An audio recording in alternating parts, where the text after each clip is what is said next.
Hi friends, welcome to back my channel story in Hindi. Mahabharat Arjun की प्रतिज्ञा। महाभारत का भयंकर युद्ध चल रहा था। लड़ते लड़ते अर्जुन रण क्षेत्र से दूर चले गए थे। अर्जुन की अनुपस्थिति में पांडवों को पराजित करने के लिए द्रोणाचार्य ने चक्रव्यूह की रचना की। अर्जुन पुत्र अभिमन्यु चक्रव्यूह भेदने के लिए उसमें घुस गया। उसने कुशलतापूर्वक चक्रव्यूह के 6 चरण भेद लिए, लेकिन 7वें चरण में उसे दुर्योधन, जयद्रथ आदि 7 महारथियों ने घेर लिया और उस पर टूट पड़े। जयद्रथ ने पीछे से निहत्थे अभिमन्यु पर जोरदार प्रहार किया।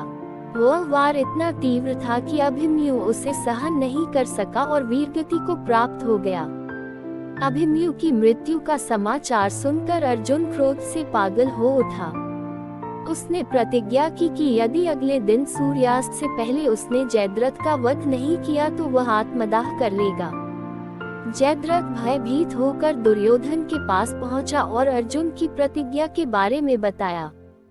दुर्योधन उसका भय दूर करते हुए बोला, चिंता मत करो मित्र, मैं और सारी कौरव सेना तुम्हारी रक्षा करेंगे।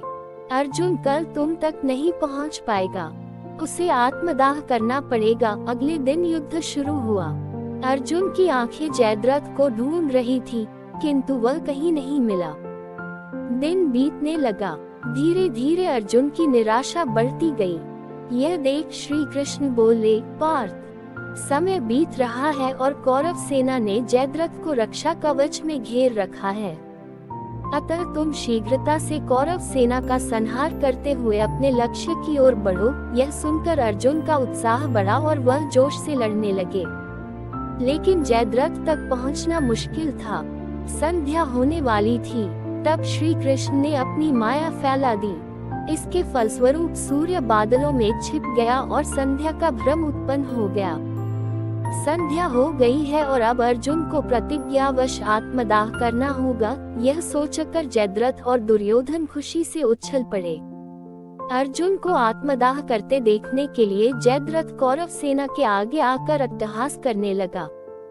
जयद्रथ को देखकर श्री कृष्ण बोले, पार्थ, तुम्हारा शत्रु तुम्हारे सामने खड़ा है। उठाओ अपना गांडीव और वध कर दो इसका। वह देखो, अभी सूर्यास्त नहीं हुआ है। यह कहकर उन्होंने अपनी माया समेट ली। देखते ही देखते सूर्य बादलों से निकल आया। सबकी दृष्टि आसमान की ओर उठ गई। सूर्य अभी भी चमक रहा था। यह देख जयद्रथ और दुर्योधन के पैरों तले जमीन खिसक गई। जयद्रथ भागने को हुआ, लेकिन तब तक अर्जुन ने अपना गांडीव उठा लिया था। तभी श्री कृष्ण चेतावनी देते हुए बोले, हे अर्जुन, जयद्रथ के पिता ने इसे वरदान दिया था कि जो इसका मस्तक जमीन पर गिराएगा उसका मस्तक भी 100 टुकड़ों में विभक्त हो जाएगा। इसलिए यदि इसका सिर जमीन पर गिरा तो तुम्हारे सिर के भी 100 टुकड़े हो जाएंगे। हे पार्थ, उत्तर दिशा में यहाँ से 100 योजन की दूरी पर जयद्रथ का पिता तप कर रहा है। तुम इसका मस्तक ऐसे काटो कि वह इसके पिता की गोद में जाकर गिरे। अर्जुन ने श्री कृष्ण की चेतावनी ध्यान से सुनी और अपनी लक्ष्य की ओर ध्यान कर बाण छोड़ दिया। उस बाण ने जयद्रथ का सिर धड़ से अलग कर दिया और उसे लेकर सीधा जयद्रथ के पिता की गोद में जाकर गिरा।